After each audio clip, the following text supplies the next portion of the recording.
आपका achiever academy पर। और जो अपनी जो सीरीज चल रही है शॉर्ट नोट्स रिवीजन की क्विक रिवीजन में, उसमें आज जो बात करेंगे वो बात करेंगे दिल्ली के गुलाम वंश की, यानी दिल्ली सल्तनत में गुलाम वंश की बात करने वाले हैं। तो आने वाले 5-7 मिनट में मैं आपको गुलाम वंश का पूरा रिवीजन शॉर्ट नोट्स के माध्यम से करवाने वाला हूँ, तो अंत तक बने रहिएगा। ये मेरे शॉर्ट नोट्स हैं जो कि आपके लिए भी हेल्पफुल होंगे। तो गुलाम वंश पर एक नज़र डालें तो गुलाम वंश का जो शासन काल रहा वो रहा 1206 से 1290 ईस्वी तक।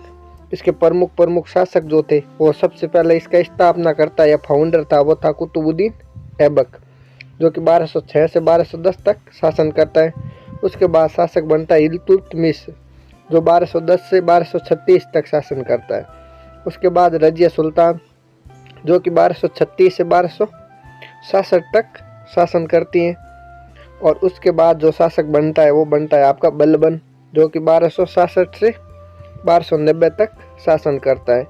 तो ये थे गुलाम वंश के प्रमुख शासक। और बलबन के समय जो था वो इस वंश का चरम उत्कर्ष काल था, और पतन जो है वो खिलजी वंश की स्थापना के साथ 1290 में हो जाता है। अब बात करते हैं एक एक करके इन शासकों की। सबसे पहले बात करते हैं कुतुबुद्दीन ऐबक की। कुतुबुद्दीन ऐबक जो कि 1206 से 1210 तक शासन करता है, इस वंश का संस्थापक होता है। और ये होता कौन है, तो ये मोहम्मद गोरी का सेनापति या दास होता है, जो कि गुलाम वंश की स्थापना करता है। इसी कारण इस वंश को गुलाम वंश कहा जाता है। इसकी जो उपाधि थी वो थी लाख बख्श, ठीक है, किसी कुतुबुद्दीन ऐबक की। इसने 2 चीज़ों का निर्माण करवाया। एक करवाया कुव्वतुल इस्लाम मस्जिद, और कुतुब मीनार का निर्माण करवाता है। और इसकी मृत्यु जो होती है 1210 में पोलो खेलते हुए हो जाती है, जिसको उस समय चौगान कहा जाता था, ठीक है। उसके बाद करते हैं आगे वाले शासक इल्तुतमिश की, जो कि 1211 से 1236 तक शासन करता है। और ये दिल्ली सल्तनत का वास्तविक संस्थापक माना जाता है। इसने इल्तुतमिश ने प्रशासन में एकता व्यवस्था की शुरुआत की, इम्पोर्टेंट है, पूछा जाता है। उसके बाद इसने 40 समूह की स्थापना करता है, यानी कि अपने प्रशासन में 40 अमीरों का एक समूह बनाता है। अमीरों का मतलब ये होता है कि 40 इसके मंत्री स्तरीय 40 महत्वपूर्ण मंत्री या महत्वपूर्ण पदों पर नियुक्त व्यक्ति हुआ करते थे, जो कि अमीर कहलाते थे उस वक्त, जिसे 40 का ग्रुप कहते थे, यानी कि 40 व्यक्तियों का समूह था। उसके बाद मुद्रा में 2 तरह के ये सिक्के जारी करता है, एक टक्का जिसको चांदी का होता था, और एक जितल जो कि तांबे का होता था।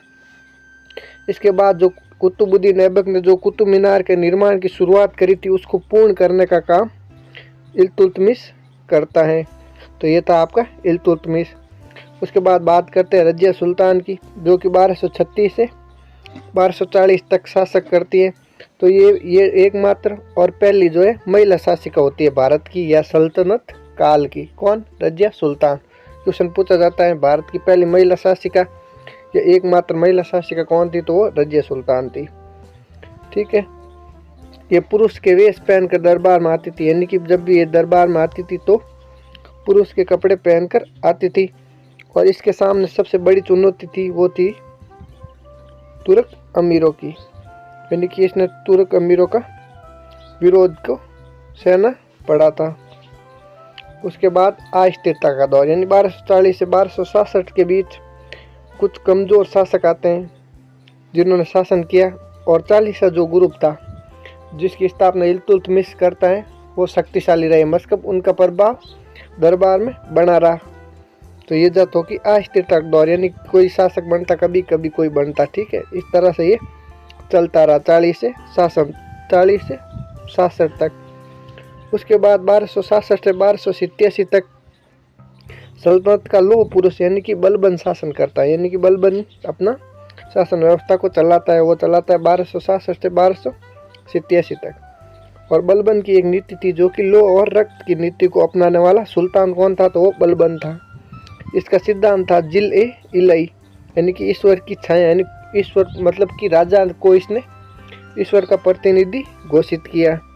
उसके बाद दरबार में 2 प्रथाओं की शुरुआत की, सिजदा और पाइबोस प्रथा की शुरुआत करने वाला शासक भी बलबन था।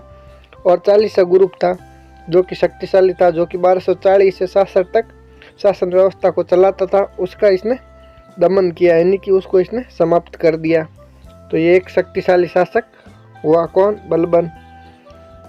उसके बाद बात करते हैं इस वंश का पतन, यानी कि गुलाम वंश का पतन कैसे हुआ। तो इसके कई कारण थे। सबसे महत्वपूर्ण कारण था बलबन के बाद के जो शासक थे वो अयोग्य उत्तराधिकारी हुए। और अंतिम शासक कैकुबाद था, जिसकी जलालुद्दीन खिलजी 1290 में हत्या कर देता है। और उसके बाद वहाँ पर खिलजी वंश की स्थापना होती है 1290 में। इस तरह इस वंश का हो जाता है पतन। तो ये था आपका गुलाम वंश।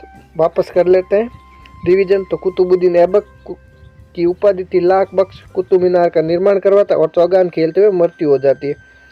दूसरा आता है आपका इल्तुतमिश, जो कि वास्तविक संस्थापक, चालीसा ग्रुप की स्थापना और टंका और जितल नाम के सिक्के चलाता है।